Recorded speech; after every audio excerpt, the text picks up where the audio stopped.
기본소득당 대표 용혜인 의원 나오셨습니다. 어서 오십시오. 네, 안녕하세요. 예. 반갑습니다. 목소리가 조금 나아지신 것 같아요. 많이 좋아졌어요. 예. 제가 한 2주 정도는 거의 목소리가 안 나와서 말을 못했고 아이고야.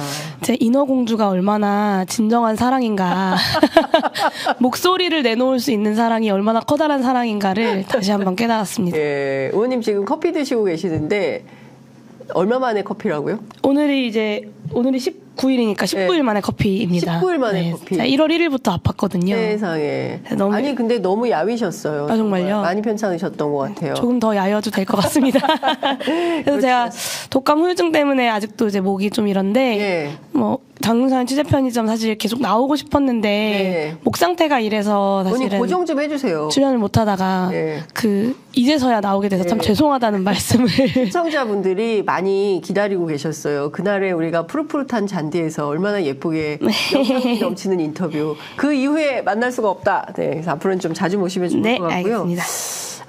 저희가 방금 전에 강성희 의원님 모시고 말씀을 좀 들었는데 너무 충격이지 않습니까? 의원님 어떻게 보셨어요? 네, 저도 어제 이제 그 인터넷을 통해서 소식을 처음 접했는데 네. 처음에는 이제 그 짧은 글이 돌길래 설마 이게 좀 과장됐겠지라고 생각했어요. 네. 근데 영상이 올라온 걸 보고 저는 정말 이거는 제가 생각했던 것보다 더 심하잖아라고 생각했고 네. 이게 어쨌든 국회의원은 국정 운영에 대해서 늘 한마디씩 하는 게 국회의원의 역할이거든요. 그렇습니다. 근데 그리고 국민을 대표하는 사람이고 어제 경호실의 그 대응은 사실 국민의 목소리를 폭력으로 진압한 거다라고 볼 수밖에 없고 네. 저는 강성희 의원 개인의 문제라기보다는 네. 국회와 국민 그리고 민주주의에 대한 모욕이었다라는 생각을 좀 합니다. 그래서 대통령이 네. 국회와 국민들께 직접 좀 사과해야 되는 사안이라고 생각하고 예. 국회의장께서도 좀 이 사안을 예. 엄중하게 바라보시고 대응해 주셨으면 좋겠다라는 생각이 듭니다. 국회의장님 왜 아무 입장이 안 나오죠? 오늘은 나오지 않을까요? 해외 안 나올까요? 순방 중이시죠? 해외 순방 중이어도 사실 소식은 네, 다 접하고 전에- 계실 텐데 예. 저는 뭐 윤석열 정부 들어 사실 국회를 이렇게 무시하는 처사가 뭐 어제 오늘만의 일은 아니긴 합니다. 예. 바이든 날리면 때도 예. 그게 대한민국 국회를 향한 말이었다라는 게 이제 그러니까요. 대통령실의 해명이었어요. 예. 뭐 이 땡땡 저 땡땡 욕하는 예. 것이 저는 그 해명도 진짜 문제적이라고 생각했는데 그러면 사과를 해야죠. 그렇죠. 국회에 사과해야죠. 예, 근데 그리고 그거 안 국민들께 했잖아요. 사과하고. 예. 근데 그때도 사실 국회에서 국회 차원의 대응이 없었고 이번에도 아직까지는 좀 이렇게 국회의원들과 각 정당들의 대응은 있지만 예. 국회 차원의 대응은 없는 것 같아서 의장께서 좀 강력하게 메시지를 내주시면 좋겠다라고 생각합니다.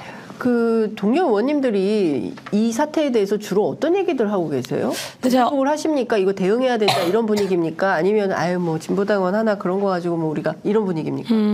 제가 어제 저녁 오후에 예. 이 사안이 터지고 뭐 다른 의원님들을 만나 뵙지는 못해서 네. 정확하게 어떤 분위기인지는 모르겠지만 네. 뭐 여러 SNS 채널들을 통해서 보면 뭐 많은 야당의 의원들은 이 사안이 정말 좀 엄중한 사안이다라고 생각하고 있는 것 같고요. 네.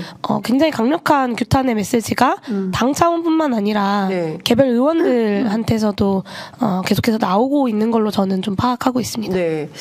이 문제와 관련해서 야당 의원님들이 좀 연대해서 함께 공동 대응해야 된다. 국민의힘 의원님들도 같이 해야 되는 거 아닙니까? 이거는? 그렇죠. 저는 야당 차원의 대응이 아니라 네. 국회 차원의 대응이 국회 필요하다고 차원에서의 생각합니다. 대응이 필요. 네. 예컨대 의원님께서 현장에 계셨다면 어떻게 하셨을 것 같으세요? 글쎄요, 저는 사실 지금도 잘 믿어지지가 않아요. 국회의원이 대통령에게 네. 악수하면서 한마디 건넸다. 예. 사실 이제 영상을 보면 예. 마치 대통령실 되게 당당하게 영상을 내놔서 저는 되게 황당했는데. 어젯밤에 갑자기 기자들에게 그 풀 영상을 다 공개했습니다. 네, 근데 그걸 봐도 그렇게 막 입을 틀어 막고 네. 그러니까 제지하는 것도 아니고 네. 자지를 들고 입을 틀어 막고 끌어내야 할 정도의 어떤 사안인가 예. 좀 납득하기가 어렵죠. 저였으면 이게 아직도 잘 믿어지진 않기 때문에 뭐 가정을 한다는 것이 좀 무의미하긴 하지만 좀 그 상황에서 대통령 경호실을 제지하는 행동들을 하지 않았을까 싶습니다. 물론 이제 물리력으로 이길 수는 없겠지만. 예컨대 의원님께서 대통령 만났다라고 하면 그 정도 얘기는 할 수 있지 않을까요? 제가 윤석열 대통령 임기 첫 해 그때는 이제 강성희 의원님이 국회에 오시기 전인데 그때 이제 시정연설을 했잖아요. 시정연설을 하고 그때 민주당은 불참을 했었고 저는 이제 민주당 의원이 아니기 때문에 그럼 기본소득당은 어떻게 할 것인가를 고민하다가 참석은 했어요. 참석을 해서 시정연설이 끝나고 대통령이 이제 악수를 하고 돌아다니시는 시간이 있는데 그때 저도 비슷한 얘기를 했어요. 그러니까 국회를 존중해 주십시오, 대통령님. 이런 얘기를 했거든요. 근데 물론 그때는 국회에 오셔서 얘기를 한 거니까 좀 상황이 다를 수는 있지만 그때는 그런 반응은 없었어요. 그냥 무시하고 지나가셨지. 네, 이러고 지나가셨지. 막 경호실에서 뭐 이런 난동을 벌이는 일은 없었거든요. 근데 아무래도 윤석열 대통령, 그러니까 대통령실에서 이번 사안은 최근에 뭐 경호 문제에 대해서 좀 민감한 부분도 분명히 있겠습니다만 뭐 그 이전에 강성희 의원의 피켓팅 문제도 있고 강성희 의원이 뭔가를 하려고 하면 바로 제지한다라는 어떤 좀 대응 방침을 갖고 왔던 것이 아닌가라는 생각도 저는 좀 들더라고요. 네, 그 영상을 대통령실이 즉각적으로 공개한 것은 어떤 메시지라고 보세요? 그게 이 정도 할 수 있으니까 다른 의원들도 조심해라 이런 메시지일까요? 아니면 본인들이 한 행동에 대한 정당성을 입증하기 위한 자료 공개 차원일까요? 저는 잘 모르겠어요. 그러니까 정당성이 입증되지 않는 영상이라고 저는 생각했거든요. 명백하게 본인들이 잘못한 영상이다. 네. 이렇게 이거를 저는 사실 대변인실 명의로 이제 그 올라와가지고 그 영상이 진보당 대변인실에서 내보낸 건가라고 생각했어요. 아, 처음에. 네. 근데 이제 그 표현에 보면 뭐 이렇게 소동 막 이런 표현이 있어서 그걸 보고 이제 대통령실이 낸 거구나라고 생각을 했었는데 왜 공개했는지는 저는 참 미스테리입니다. 어쨌든 뭐 놀라운 거는 김용현 경호처장이 막 가격하는 장면도 지금 돌아다니고 있고요. 그래서 저희가 확인해야 될 게 많고 국회 차원의 대응이 좀 필요하다 이런 말씀 드리면서 저희가 본격적인 말씀을 좀 여쭤보도록 하겠습니다. 사실 지금이요 총선이 82일 아유 벌써 82일입니까? 100일 된 지가 엊그제 같은데 벌써 82일이군요. 그러면 진짜 바투게 이제 총선 시계가 돌아간다. 이렇게, 봐야 될 것 같은데, 중요한 포인트는 이번 총선에서, 국민들은요, 이미 심판할 결심을 끝낸 것 같아요. 왜냐하면 지난 강서구청장 선거에서 맞습니다. 국민들께서 예방주사를 놨거든요. 당신들 이렇게 하면 우리 심판할 거야. 그러니까 국정운영 기조 바꿔 똑바로 해 라고 했는데 그리고 나서 대통령이 현장과 소통을 강조했지만 지금까지 종합을 해볼 때 특별하게 달라진 것은 별로 없다. 그러면 이번 총선도 자동으로 또 심판할 수밖에 없는데 자 그렇다면 여기에서 야권이 심판할 결심은 했는데 당신들을 찍어야 할 만한 어떤 이유, 명분 이런 걸 국민들께 좀 드려야 되지 않습니까? 그런 차원에서 야권이 지금 뭘 준비를 하고 있습니까? 저는 바로 그 이유 때문에 야권의 담대한 특히 개혁과제 중심의 연합이 필요하다라는 이제 제안을 드리는 건데요. 지난 대통령 선거와 지방선거가 불과 한 석 달 상간에 이제 벌어졌습니다. 대통령 선거 때 0.7%포인트 차이에 아주 근소한 격차가 났는데 지방선거에서는 야권이 정말 처참하게 패배를 했거든요. 근데 돌이켜보면 윤석열 대통령, 그러니까 이재명 후보를 지지했던 사람들이 지방선거에서는 국민의힘을 찍어서 진 거냐라고 하면 저는 아닐 거라고 생각합니다.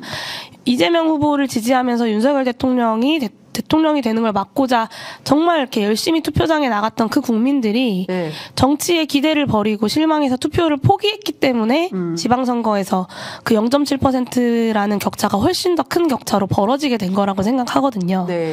그러면 정치에 다시 기대를 가지고 어떤 희망을 가지고 투표장에 나오도록 하는 네. 그런 어떤 방향과 명분 그리고 개혁에 대한 어떤 열망 같은 것들을 국민들께 보여드려야 이번 선거에서도 야권이 승리할 수 있다. 그것이 지난 대선과 지방선거의 어떤 교훈이다라는 말씀을 좀 드리고 싶고요. 네. 그 대안 세력을 구성하기 위해서는 또 자임하고 움직여야 하는 것이고, 저는 결국에는 윤석열 정권 심판과 개혁 과제를 실천해 나가는 중심은 기존의 보수 정당에서 나온 사람들이 아니라 네. 민주진보 진영일 수밖에 없다고 생각합니다. 그러면 그 민주진보 진영이 네. 제대로 된 개혁 과제로 견인될 수 네. 있도록 좀 그렇게 묶어내고 견인해내는 역할을 해야 되지 않을까라는 생각을 한 것이고, 네. 늘 야권이 승리할 때를 돌이켜보면 네. 담대한 연합이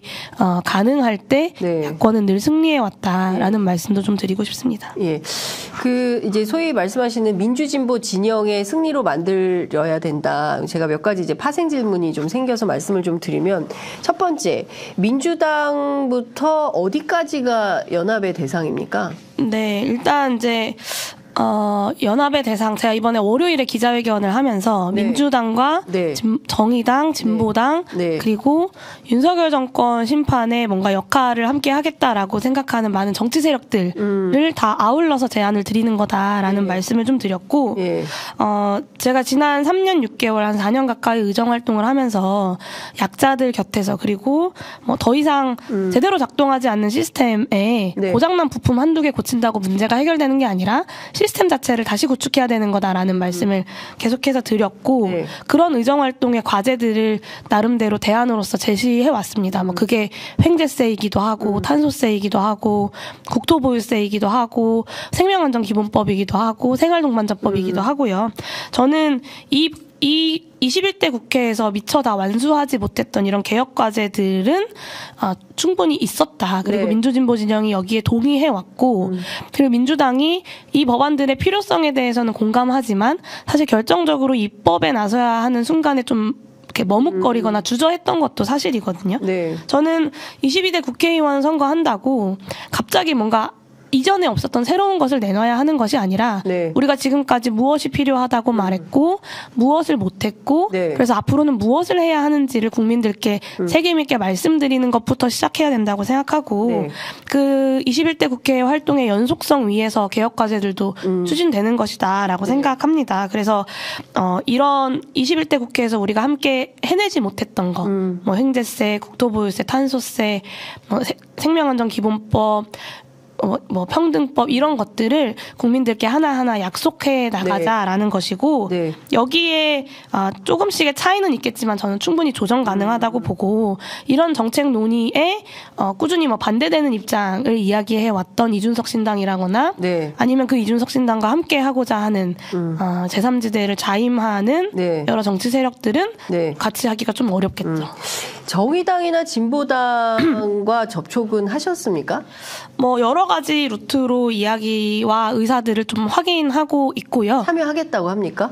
여러 가지 고민들이 좀 있는 것 같습니다. 네. 그럼에도 불구하고 저는 네. 제가 월요일에 기자회견을 해서 비례연합정당을 구체적으로 제안 드린 다음에 네. 기류가 많이 변했다라는 느낌을 받습니다. 어떤 차원에서? 그 이전에는 병립형이냐 연동형이냐를 예. 가지고 이제 많은 정치 세력들이 예. 연동형을 가야 한다, 뭐 병립형을 가야 한다 가지고 이야기를 했다면, 네. 이제는 연동형을 유지한다고 했을 때 그러면 야권이 선택할 수 있는 승리의 방법이 뭐냐를 네. 가지고 좀 더 진전된 고민들을 각 정당들과 정치 세력들이 하기 시작한 것이고, 네. 정의당에서도 무조건 우리는 아무것도 같이 할 수 없다, 민주당이랑 같이 하는 건 무조건 안 된다가 아니라 여러 가지 뭐 조건을 이야기하면서 네. 참여 가능한 어떤 방안에 대해서 이야기하기 시작했고요. 네. 민주당도 여러 가지 방안 중에 하나로 이 방안을 이제 고민하기 시작한 것이고, 네. 뭐 진보당도 마찬가지고요. 그래서 저는 이 선거 대응의 야권의 이번에 어떤 공동의 대응이라는 것이 좀 기류가 월요일 기자회견 이후에 좀 확연히 변했다. 그리고 그것은 분명한 진전이다라는 생각을 좀 합니다. 정의당의 김준우 비대위원장하고 진보당의 윤희숙 대표한테 제가 직접 전화를 해봤거든요. 아무런 연락이 없었다고 하던데. 연락은 이제 여러 가지 루트를 통해서 하고 있는데 물론 제가 뭐 김준우 비대위원장이랑 직접 통화하지는 않았습니다만 여러 가지 의사를 좀 확인하고 있고요. 저는 연대 가능성이 있는 겁니까? 정의당까지 포함한? 저는 당연히 그것을 제안드린 것이고, 근데 늘 김준우 비대위원장께서 제가 이번에 비례연합정당뿐만 아니라 그 전에 개혁연합신당을 제안했을 때도 사실은 한 번도 뭐 정의당의 제안에 대해서 제가 어떤 이야기를 하거나 저의 제안에 대해서 정의당이 어떤 공식적 답변을 한 바가 없음에도 불구하고 뭐 기본소득당이 사실상 거절한 것으로 이해한다 이런 이야기들을 계속해서 하시거든요. 저는 그런 이야기를 하기 이전에 우리가 정말로 한 테이블에 앉아서 승리할 수 있는 방안을 논의할 수 있느냐 이것을 조금 더 먼저 고려해 주시기를 좀 요청드리고 싶습니다. 일각에서는 이런 시각도 있습니다. 민주당, 기본소득당, 사회민주당, 열린민주당 그리고 뭐 어떻게 될지 모르겠지만 조국 전 장관이 이끄는 조국신당 뭐 이렇게 포괄하는 거면 사실상 민주당의 위성정당이자 친문정당을 하려는 것이지 이 자리에 정의당이나 진보당의 자리는 없는 거 아닙니까? 라는 질문도 합니다. 그게 왜 위성정당인지를 저는 좀 되묻고 싶고요. 민주당이 만들고 민주당이 주도해서 민주당으로 흡수합당 시켜버리면 위성정당이라고 비판할 수 있죠. 저는 이번 선거에서 연동형을 지키는 가장 확실한 방법이자 현실적으로 야권이 승리하는 방법이면서도 우리가 위성정당이 아닌 방식으로 새로운 연대연합의 정치에 장을 열어갈 수 있는 방법이 뭐냐에 있어서 비례연합정당이라는 구체적인 제안을 드린 겁니다. 정의당도 연합정당이라는 것을 추진해 오지 않았습니까? 녹색당하고 정의당만 합치는 그런데 이 연합정치를 다른 정당들이 하면 연합정치인데 민주당이 하면 위성정당이다? 저는 이 논리는 조금 빈약하지 않는가라는 말씀을 좀 드리고 싶고요. 이 정당은 민주당이 주도하는 것이 아니라 기본소득당이 주도하는 것이고 이 정당의 운명은 그러니까 합치는 모든 정당들이 함께 결정하기 때문에 이것은 민주당의 위성정당이라고 할 수 없다. 저는 이제 개혁연합신당과 같은 어떤 작은 정당들과 그리고 시민사회가 동등하게 참여하고 그리고 저는 핵심은 핵심은 이거라고 생각합니다. 저는 처음 말씀드리는 건데 합당 없는 선거연합. 저는 이게 핵심이라고 생각합니다. 합당 없는 선거연합. 선거가 끝나고 흩어지는 거예요? 민주당으로 흡수합당 되지 않는 것. 저는 그것이 완전히 다른 것이라고 생각하고요. 그러니까 선거용으로 일단 뭉쳤다가 선거가 끝나면 다 같이 흩어지는 방식의. 다 같이 흩어지는 것이고 이제 21대 총선 당시에는 더불어시민당이 선거 끝나고 민주당으로 흡수합당 되지 않았습니까? 이것이 저는 위성정당 논란의 가장 핵심이라고 생각합니다. 그러면서 모든 의석수를 민주당이 다 흡수했고 득표와 관련된 것들도 다 흡수해 갔죠. 이 선거연합의 제가 제안드리는 것의 핵심은 합당 없는 선거연합을 하자는 것이고 그리고 그 결과는 오히려 이 기반으로 제3의 원내교섭단체를 구성하자라는 것입니다. 그러니까 합당 없는 선거연합으로 제3의 선거연합을 하자. 제3의 원내교섭단체를 구성하자. 원내교섭단체를 구성하자. 지금 현행 국회법상 교섭단체는 꼭 하나의 당이 아니어도 구성할 수 있습니다. 20대 국회에서 기자님 기억하시겠지만 그랬어요. 정의당이랑 민주평화당이 교섭단체를 구성했던 것처럼 선거연합의 결과 의석수 나눠가지고 끝나는 것이 아니라 공동의 교섭단체를 구성해서 22대 국회의 운영에 적극적으로 개입하고 22대 국회에서 어떤 법안을 논의할지 어떤 개혁과제를 추진할지를 이 교섭단체가 선거 끝난 이후에도 책임 있게 함께 정치적으로 추진해 나가자라는 것이죠. 저는 그래서 의원님 그러면 민주당이 여기에 들어오는데요. 그 민주당이 들어오면 민주당은 어떻게 하는 겁니까? 민주당은 민주당 소속으로 돌아가는 것이 기본일 것 같고요. 근데 물론 민주당 소속으로 돌아가고 나머지는 그냥 있고 이게 선거 그 교섭단체 구성이 가능합니까? 저는 충분히 가능할 것이라고 생각합니다. 민주당에 소속돼 있는 이 의원들은 어떻게 되는 겁니까? 그럼? 그러니까 각 정당에 소속되어 있던 후보들은 네. 각 정당으로 돌아가는 거고요. 네. 민주당 의원들만 민주당으로 돌아가는 것이 아니라 하려면 의원 수가 합쳐져야 교섭단체 구성이 가능한 거 아닙니까? 민주당으로 들어가는 거잖아요. 민주당으로 돌아가는 의원들을 제외하고도 저는 충분히 가능하다고 생각하고요. 최근에 이제 제가 비례연합정당을 제안하고 나서 한동훈 비대위원장이 바로 그리고 윤재용 원내대표가 바로 이것은 꼼수 위성정당이다라고 비판을 했고 조선일보, 중앙일보, 동아일보에서 일제히 이것은 위성정당이다라는 비판을 냈습니다. 저는 그 이유는 뭐 여러 가지가 있겠지만 일단 이 비례연합정당이 야권이 승리할 수 있는 가장 분명한 길이기 때문에 보수 언론과 보수 정당에서 그렇게 강력하게 대응을 하고 있는 것이라고 생각하고 의원님 민주당 안에서도 이것은 위성정당이라고 얘기하는 의원들이 많이 있습니다. 저는 그것이 감추면 안 된다고도 얘기합니다. 저는 그것은 잘못된 것이라고 생각하는데요. 위성정당에 대한 공포론을 사실 21대 총선 이후에 그 공포론을 많은 정치인들과 정치 세력들 언론들이 이용해 왔습니다. 근데 사실 연동형 비례대표제가 잘 자리 잡고 있는 나라들에서는 일상적으로 연합 정치가 일어납니다. 그리고 공동의 비례 명부를 작성하고요. 뭐 가설 정당 같은 방식을 택하기도 하고요. 그러면서 같이 선거를 대응하는 일들, 연정을 하는 일들이 굉장히 일상적으로 벌어집니다. 근데 지난 총선 과정에서 위성 정당에 대한 공포론이 너무 크게 조장되다 보니 연합 정치는 무조건 위성 정당이다라는 좀 잘못된 인식이 여의도 안에서도 퍼져 있는 것 같고 저는 이럴 때일수록 정치와 선거제도 자체에 대한 원칙 그리고 분명한 개념에 대해서 정치인들이 그리고 언론이 이야기해야 되지 않을까라고 생각합니다. 그러니까 일단 뭐 다 힘이 좀 미력한 작은 소수 정당들이니까 일단 힘을 합쳐서 선거연대를 통해서 느슨한 연대 차원에서 선거를 치르고 그 다음에 각 당으로 다 흩어지고 그 다음에 원내에 들어간 다음에는 교섭단체를 공동으로 구성해서 적극적으로 역할을 하자. 그러니까 노선과 정책과 입장은 조금씩 다를 수도 있지 않겠습니까? 저는 뭐 당연히 차이가 있겠죠. 그리고 차이가 있기 때문에 정당을 따로 하는 것이기도 하고요. 하지만 그 중에서 분명히 합의할 수 있는 부분들은 이미 21대 국회의 의정활동 과정에서도 우리가 많이 합의해왔다. 뭐 예를 들면 양곡관리법 야권이 함께 통과시켰던 것 아닙니까? 간호법도 마찬가지고요.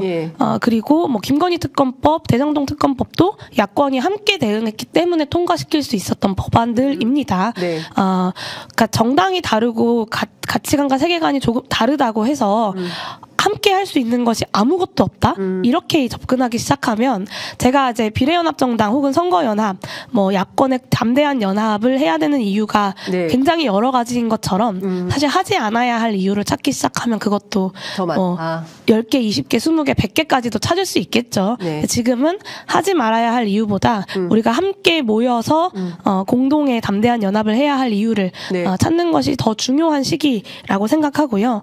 또 그 말씀은 좀 드리고 싶은데 이게 소수 정당들의 의석을 더 많이 보장하기 위해서 선거연합을 하는 것은 저는 아니라고 생각합니다. 그리고 기본소득당이 뭐 제가 이 자리에서 뭐 여러 대내외 여론조사를 다 말씀드리기는 어렵지만 기본소득당에게 가장 간편하고 쉬운 방법은 기본소득당의 선거를 준비하는 것입니다. 그리고 저는 그렇게 단독으로 독자적으로 선거를 치러도 기본소득당이 22대 국회에서 계속해서 의정활동을 해나갈 수 있다고 확신합니다. 그럼에도 불구하고 이 비례연합정당이라는 것을 뭐 보수정당과 뭐 한동훈 비대위원장의 위성정당이라는 그런 어떤 오명과 낙인을 뒤집어 쓰면서 해야겠다라고 마음 먹었던 것은 지금 이 선거를 윤석열 정권 심판이라는 전선으로 분명하게 만들기 위해서 그리고 22대 국회가 양비론을 이야기하는 늪 같은 제3지대에 아무것도 못하고 또 멈춰버리는 것이 아니라 분명히 민주당이라는 거대 정당을 더 국민의 곁으로 더 개혁과제로 견인해낼 수 있는 정치 세력을 구성해내기 위해서 이것이 반드시 필요하다고 생각했기 때문에 이것을 하고 있는 것이다라는 점을 꼭 국민들께 말씀드리고 싶었습니다. 알겠습니다. 의원님 이건 좀 어떻게 보십니까? 이번 총선은 윤석열 심판이라는 큰 반윤 전선이 있다. 그래서 김부겸 전 총리도 어제 한겨레신문 인터뷰를 통해서 좀 이재명 대표가 더 큰 리더십을 발현해서 국민의 60% 이상이 그 윤석열 정부 국정운영 지지도에 대해서 부정평가를 하고 있는 만큼 전선을 좀 크게 펴야 된다. 이제 이런 얘기를 하시거든요. 그런 측면에서 보자면 이 연대연합의 대상이 어디까지냐. 그러니까 말씀 주신 대로 민주진보까지냐 아니면 개혁신당, 이낙연 신당, 금태섭 신당, 양향자 신당, 또 틀린데 어디죠? 원칙과 상식. 원칙과 상식. 네. 여기까지 좀 넓혀야 되느냐. 그러니까 어디까지 그 확대를 해야 되고 어디까지 축소해야 되냐. 어떻게 보십니까? 네, 아까 말씀드렸던 것처럼 네. 그러니까 총선을 한다고 해서 갑자기 세상에 없던 새로운 대안을 내놓아야 하는 것이 아니라 네. 우리가 약속하고 이야기하고 논의해왔던 개혁 과제들을 22대 국회에서 어떻게 힘있게 추진할 것인가를 먼저 약속하는 것이 우선이고 네. 여기에 함께 공동으로 대응해왔던 어떤 공동의 동의 지반이라는 것이 네, 이미 네. 있습니다. 네. 여기에 대해서 공동의 어떤 인식과 동의의 지반을 갖고 있지 않은 세력과는 함께 할 수 없는 거고요. 대표적인 게 이제 보수 정당의 대체를 목표라고 이야기하는 이준석 신당은 이런 면에서 개혁 과제들을 구체적으로 함께 추진해 나가기 어렵겠죠. 네. 그런 면에서 뭐 민주 진영이냐 보수 진영이냐가 아니라 예. 이 개혁 과제들에 합의할 수 없는 대상이기 때문에 대상이 되기 어렵다라는 말씀을 드리는 거고 네. 이 이준석 신당과 함께 하고자 하는 여러 제3지대 뭐 이낙연 신당 뭐 원칙과 상식 뭐 새로운 선택 등등등도 당연히 그런 측면에서 좀 함께하기 어렵겠죠. 알겠습니다. 이건 어떻게 보십니까? 네, 우원식 의원이요. 비례연합정당은 소수 정당에 대한 배려가 전제가 돼야 되고 민주당 비례대표 후보는 후순위 뒷번호로 배치를 해야 된다. 그리고 민주당은 지역구도 해소를 위해서 상대적으로 열세 지역 후보들을 상순위에 배치하면 위성정당 논란은 불식될 거다. 이제 이런 입장을 밝혔는데요. 이런 주장은 좀 동의하십니까? 비례는 사실 순번 정하는 것도 중요하잖아요. 예. 그러니까 저는 비례 순번이나 뭐 네. 혹은 그 후보자를 어떻게 공천할 거냐 그렇죠. 여기에 대해서도 많은 국민들이 약간의 우려의 시선을 갖고 있는 것을 이동관 작가 같은 경우는 그랬다가 조정훈 의원처럼 그렇게 훅 또 날아가 버리는 사람이 있으면 어떡하냐? 물론 이제 얘기합니다. 조정훈 의원 공천을 네. 제가 하진 않았습니다만 물론 그렇습니다. 네, 예. 그 당시에 이제 시민당이라는 민주당이 주도했던 정당에서 이제 공천을 했고 네. 그 부분에 대한 아쉬움은 많은 국민들께서 갖고 계시고 저도 그 마음을 너무 잘 알고 있고요. 네. 그렇기 때문에 뭐 이동영 작가가 우려하는 그런 일이 발생하지 않도록 네. 국민의 눈높이에 맞는 어떤 공천 과정들 그리고 후보 심사 과정들을 담보하는 것이 당연히 필요할 것이고요. 네. 저는 그렇기 때문에 이 논의를 빠르게 진행해야 된다고 생각합니다. 국민 눈높이에 맞는 네. 후보 심사 그리고 뭐 비례의 순번은 어떻게 정할 것이냐에 대한 뭐 정치적 그리고 네. 뭐 정당들 간에 그리고 국민들과의 합의는 어떻게 할 것이냐 그 결과가 무엇이냐 뭐 예를 들면 선거인단 같은 걸 구성해서 이 선거인단들이 심사를 하는 방식으로 할 수도 있을 거고요. 네. 뭐 각 정당들 간의 어떤 정치적 협상도 가능할 것이고요. 네. 여러 가지 방안들이 있고 네. 저도 그 구체적인 방안을 좀 열어놓고 논의하자라기보다는 제안 드리려고 다음 주나 이후에 좀 기자회견을 통해서 구체적인 제안도 드리려고 합니다만 네. 이런 방안들을 우리가 이제 결정하고 집행해야 되는 거죠. 네. 그래야만 2월 중에 후보 심사도 하고 뭐 후보 공천도 하고 네. 그러면 3월부터 선거운동도 시작할 수 있는 거니까 네. 그런 의미에서 시간이 많지 않다라는 말씀을 또 드리고 있는 겁니다. 그런데 연대연합을 하려면 정치협상이 기본인데요. 그 정치협상을 통해서 기자회견도 중요하지만 기자회견을 통해서 언론에 알리는 것보다는 내밀하게 어떤 정치협상 과정을 통해서 어떻게 연대연합할 건가 이것도 중요한데 그 정치협상의 테이블은 언제 어떤 방식으로 어떻게 제안서가 가 있나요?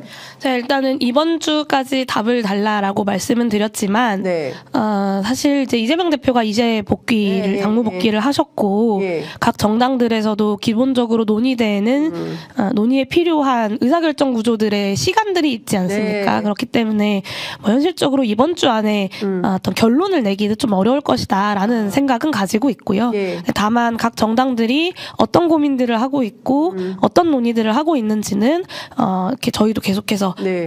듣고 있는 예. 중입니다. 예. 그리고 이제 저희가 기자회견을 한 이후에 시민사회에서도 저희의 어떤 문제의식과 제안에 공감하시는 분들이 많이 계시다는 걸 좀 시민사회는 어떤 분들이 들어오는 거예요?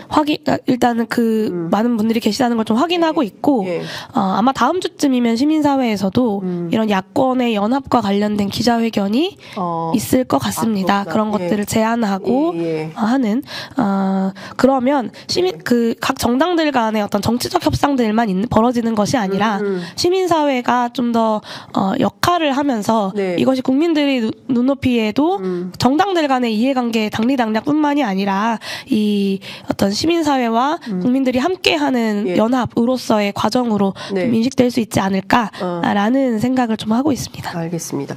그런데 의원님 이건 좀 어떻게 보십니까? 인간적으로 사회민주당은 정의당에서 나온 분들이잖아요. 정의당에서 나온 분들이 당을 만드는데 그분들이 정의당하고 또 합쳐서 연대연합 가능합니까? 근데 제가 이제 비례연합정당을 예. 사실 이제 지난 12월 2일부터 한 40여일 정도 전국 22곳을 다니면서 네. 많은 분들이 기본소득당 선거도 중요하고 네. 용해인이 꼭 재선되었으면 좋겠다라고 말씀해 주시지만 예. 또 동시에 윤석열 정권 제대로 심판할 수 있는 역할을 기본소득당이 좀 나서서 해야 되는 거 아니냐라는 요구를 많이 주셨어요. 네. 그래서 사실은 제가 안 하고 싶은 마음도 있었지만 이번 주에 이제 비례연합정당을 제안을 드린 건데 네. 그 과정에서 정말 다양하게 또 상반되는 목소리들이 많이 있습니다. 네. 누구랑은 같이 해라. 누구랑은 같이 하면 안 된다. 어느 정당이랑 같이 해라. 어느 정당은 같이 안 하는 게 좋다. 근데 제가 너무 많은 의견이 있죠. 네, 그런 상반되는 모든 의견들을 제가 자의적으로 누구는 되고 누구는 안 돼라고 없다. 벽을 칠 수는 없는 것이라고 생각합니다. 그래서 지난 월요일에 기자회견을 통해서 하고자 했던 건 누구는 되고 누구는 안 돼가 아니라 원칙을 말씀드리고 이 원칙에 동의하는 세력들과 우리는 연대연합하자라는 제안을 드린 거고요. 네. 각 정당들 간의 어떤 구연 네. 혹은 뭐 구원 이런 것들을 하나하나 네.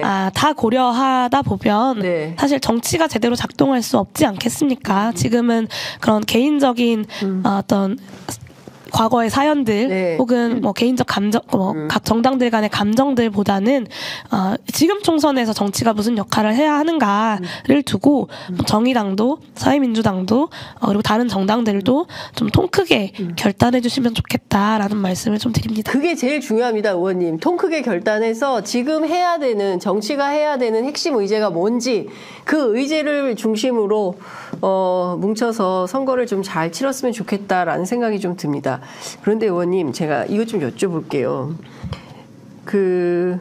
지역구 출마에 대해서 여러 의견들이 또 계속 나오거든요. 어떻게 하실 겁니까, 의원님? 네.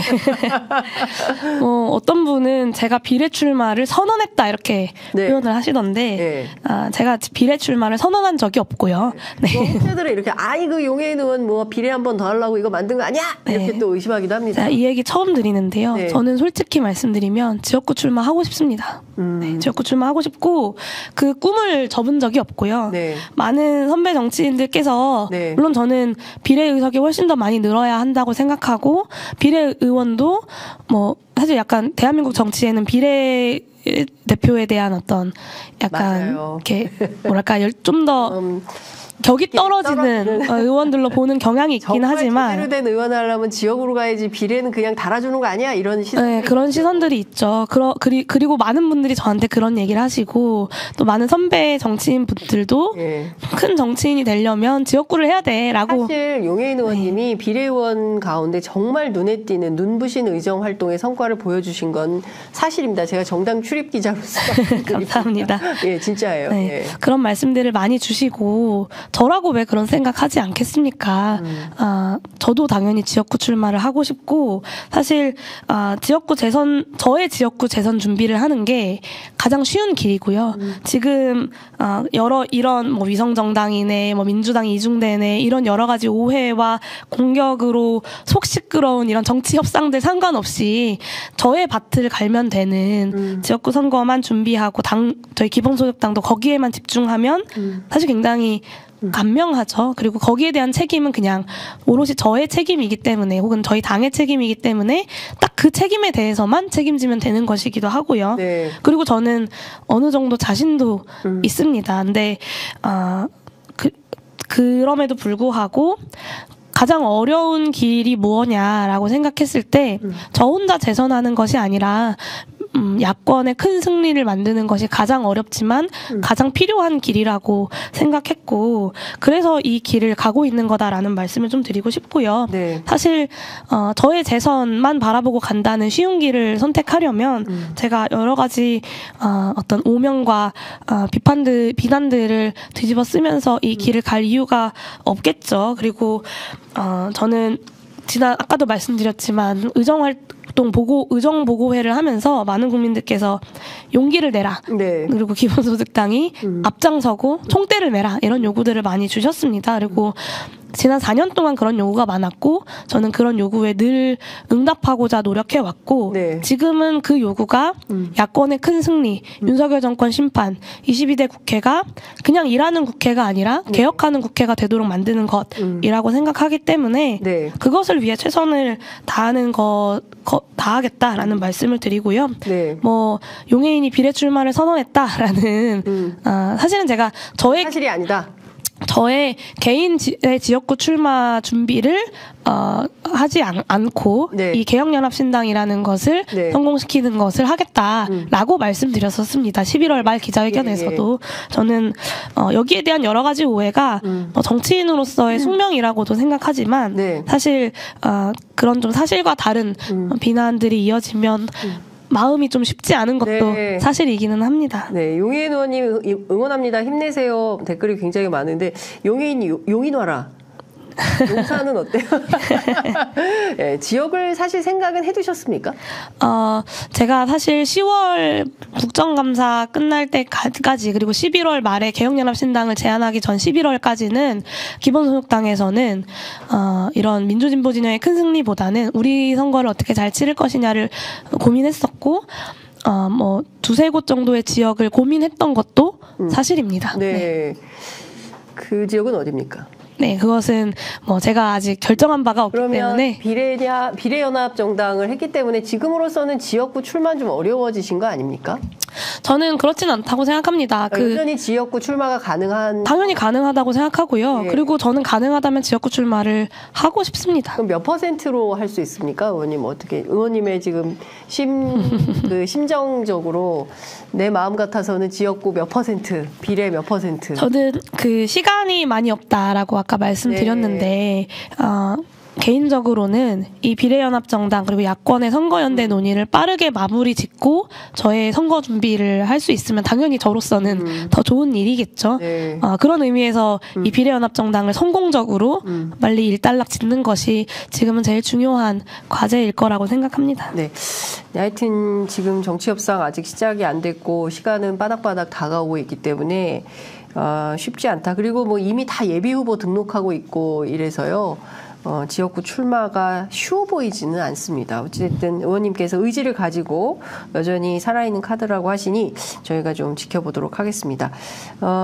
제가 이것 좀 여쭤볼게요. 최근에 한동훈 위원장이 이제 정치개혁 관련해서도 많은 그리고 또 어제는 뭐 민주당 국민의힘 양당 공의 저출생과 관련된 공약들을 발표를 했더라고요. 어떻게 평가하세요? 두 정당의 저출생 공약 기자들은 이렇게 평가하더군요. 그래도 민주당이 좀 나은 거 아니야? 억대가 아파트도 나오고 억을 원금 1억에 한해서는 원금까지 감면해 준다고 하니 그래도 휴가 늘려주는 것보다는 현금 지원이 낫다 이렇게 또 무수개로 농담처럼 얘기를 하는데 의원님은 어떻게 보셨어요? 네, 물론 이제 휴가도 늘리고 여러 가지 지원책들도 늘려야겠죠. 그리고 사실 여당의 죄송합니다. 괜찮습니다. 여당의 여당의 정책에 좀 아쉬운 건 네. 여당은 실제로 집행 권력을 갖고 있기 때문에 훨씬 더 적극적인 방안들을 모색할 수 있음에도 불구하고 여당치고는 굉장히 좀 소극적인 대책이 나온 것이 아닌가라는 네. 생각이 좀 들었고요. 그리고 저출생 문제는 이 출산하고자 하는 사람들을 지원하는 것도 굉장히 중요하지만 네. 사회 전체를 어떻게 아이를 양육하고 키우기 좋은 사회로 만드는가라는 측면에서 훨씬 더 큰 차원의 논의들이 동시에 진행되어야 저출생 위기를 극복할 수 있다고 저는 생각합니다. 네. 그러니까 예를 들면 그런 거죠. 윤석열 정부는 늘봄 학교 확대를 이야기하면서 아이를 낳기만 하면 당신들이 뭐 9시, 10시까지 야근해도 국가가 다 봐줄게 라고 이야기합니다. 그거 아무도 안 믿어요, 엄마.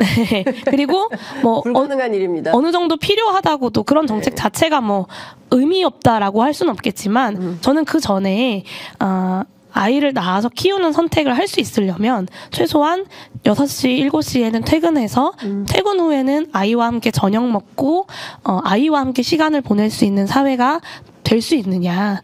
그런 측면에서 저출생 위기라는 게 출산하면 무엇을 지원해준다. 이 측면을 좀 넘어서서 이 장시간 노동은 어떻게 극복할 것이고 일자리가 부족한 문제는 어떻게 해결할 것이고 소득이 불안정해서 미래를 담보할 수 없는 문제는 어떻게 극복할 것이고 부동산 문제 때문에 주거가 불안정한 문제는 어떻게 해결할 것인가 라고 좀 더 시각을 넓혀야 제대로 된 처방도 나올 수 있다고 생각하고요. 이게 저출생 대책이야 라고 하는 것들이 오히려 저는 저출생에 아주 직접적인 영향을 미치는 요소들일 수 있다. 그게 일자리, 뭐 노동시간, 뭐 소득, 부동산 이런 이슈들일 거다라는 말씀을 좀 드리고 싶습니다. 총체적인 대책이 세워져야 저출생 문제가 해결될 수 있습니다. 교육 문제도 그렇고 맞습니다. 치열한 네. 경쟁 문제도 그렇고 그런 차원에서 국가가 그런 큰 그림을 그리고 움직일 수 있느냐가 사실 너무나 중요한데요. 예. 윤석열 정부는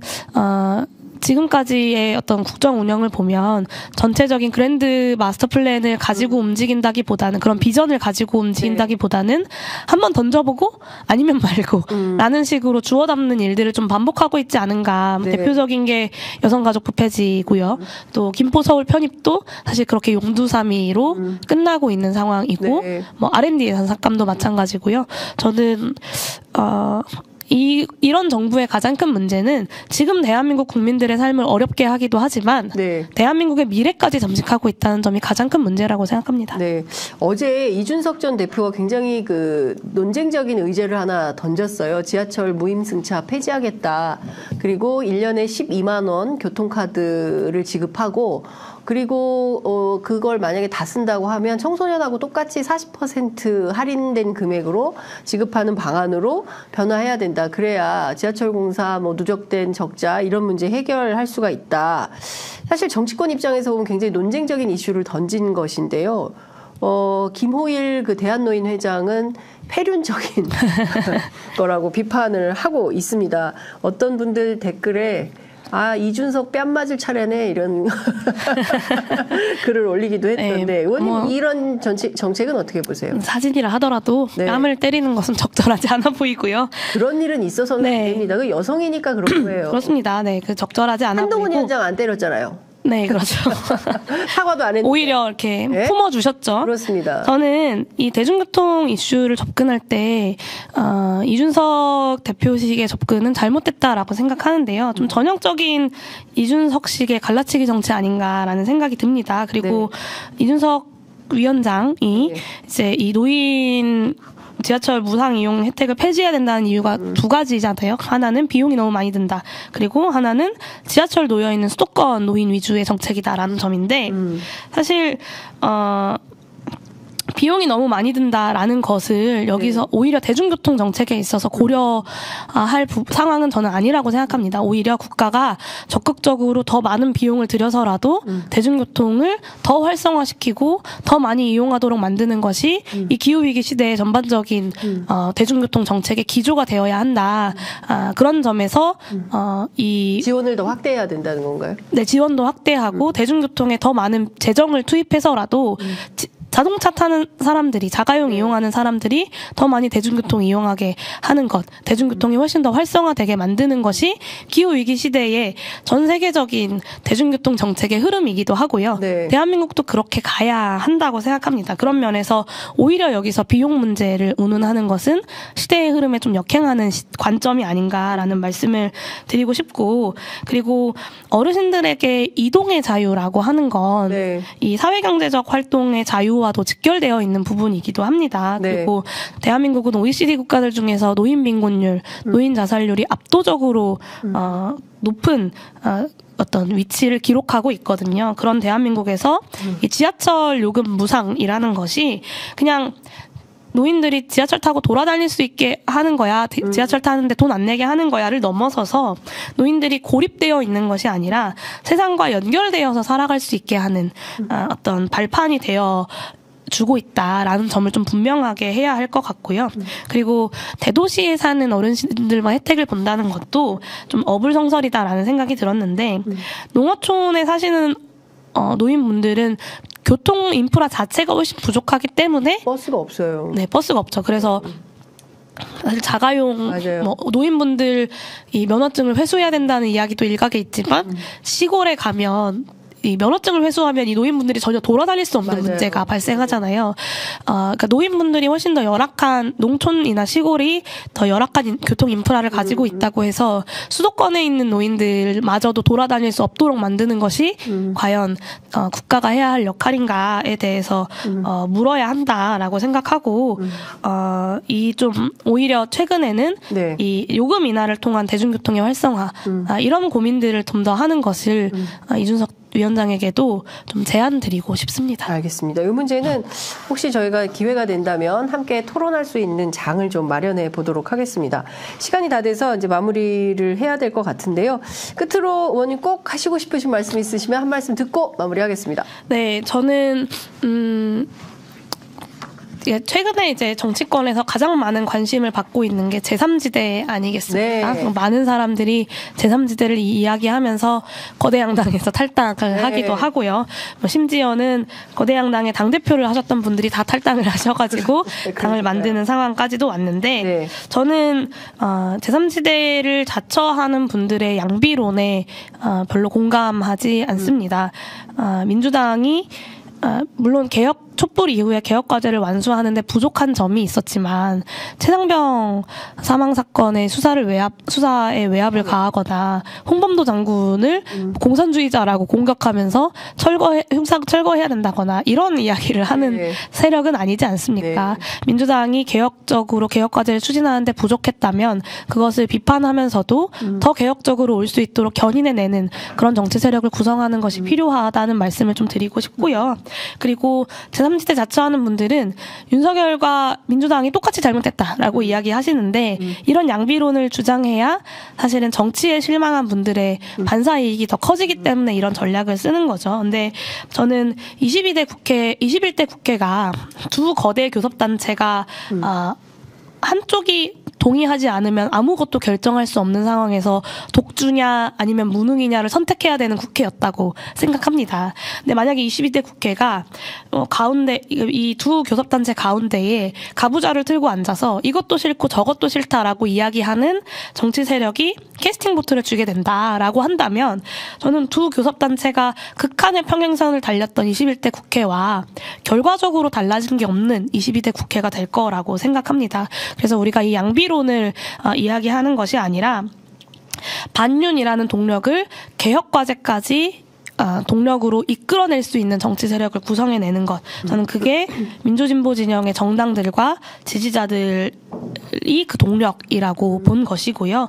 그 힘이 사실은 다 흩어지고 있고 상호 간의 어떤 불신과 신뢰가 없는 것도 현실이기는 하지만 이거를 하나의 힘으로 묶어내야 가장 강력한 힘을 낼 수 있다고 봤습니다. 그리고 많은 국민들께서 여기에 공감하고 계시다고 생각하고요. 그 쉽지 않지만 꼭 필요한 길을 반드시 해내겠다라는 말씀을 좀 드리고 싶습니다. 사실 촛불연대의 복원, 특검연대, 그리고 탄핵연대의 복원이 필요하다. 왜냐하면 2016년 박근혜 탄핵 때 그때 그 새누리당의 60여 분이 이 탄핵에 찬성하면서 만들어졌던 이 탄핵연대. 그래서 연합정치의 모델로 문재인 정부가 사실은 그 방향으로 갔어야 했는데 그게 사실은 안 됐죠. 민주당 정부가 아니라 촛불 정부를 자임했음에도 불구하고 그 촛불 정신보다는 민주당 정부에 가까운 국정 운영을 하면서 오히려 개혁입법 연대가 깨진, 사실은 그게 민주당 내부에서도 이게 통탄할 노릇이다 이런 주장을 하고 있어서요. 여하튼 민주당을 조금 더 진보 쪽으로 견인해내는 그런 예인선의 역할을 비례연합신당이 하려고 한다. 그 말씀을 저희가 들은 것으로 마무리하겠습니다. 오늘 말씀은 여기까지 듣겠습니다. 감사합니다. 네, 감사합니다.